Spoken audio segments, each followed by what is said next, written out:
Chers tous, rebonjour Cash. En ce samedi 23 novembre 2024, je poursuis ma visite ici à Oyem. C'est le gravier. Et bon, le site abandonné de Radio 9, Oyem.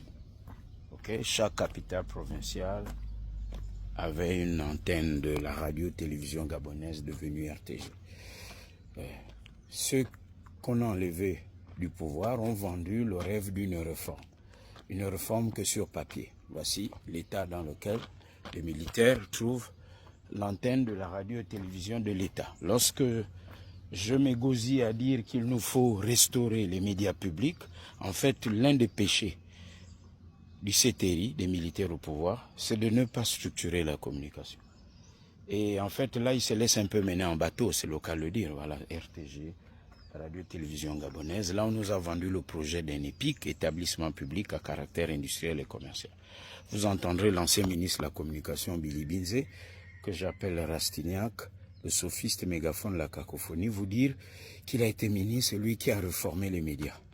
Bon, il y a eu l'idée, mais dans les faits, et là aussi c'est une grosse arnaque, parce qu'il y a les 500 francs là, qui sont devenus 1000 francs, que l'on prélève dans tous les foyers des familles gabonaises qui sont abonnées à Canal. Ça, c'est un autre gros dossier. J'espère quand on devra lui demander de s'expliquer là-dessus, il ne va pas dire qu'on m'en veut parce que je suis devenu opposant. C'est trop facile et c'est un chantage.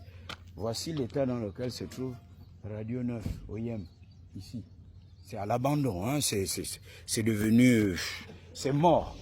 Radio 9 qui jadis était chic, était flamboyant, réverbéré, est devenue l'ombre d'elle-même. Voilà. Parmi les chantiers urgents où il faut bétonner l'esprit, c'est aussi la radio.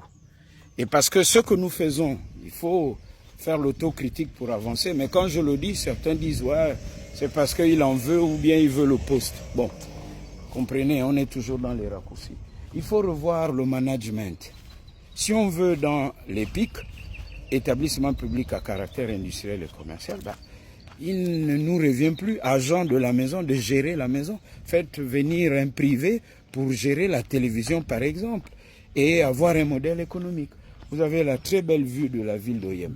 Alors, j'étais de l'autre côté. OK? Vous montrez les travaux à l'arrêt, les conséquences au niveau de l'érosion. Ici, ça a commencé plus bas, tel que vous voyez un peu sur ce trottoir-là, devant. OK? Il y a un début de béton. Radio 9, c'est par là-bas. OK? Donc, ça ressort pour aller vers la SCG qu'on aperçoit plus bas là-bas. Construimar, l'entreprise. Donc, elle a commencé là-bas. C'est un peu saucissonné, un peu comme on a vu à Libreville. Hein. Un coup, c'est fait. Un coup, là-bas, c'est pas fait. Il y a forcément des raisons. Une entreprise ne fait pas comme ça pour le plaisir de le faire. Maintenant, le problème, c'est qu'il faut expliquer pourquoi c'est comme ça. Et pas comme on a dit. Voilà. Ici, c'est OK.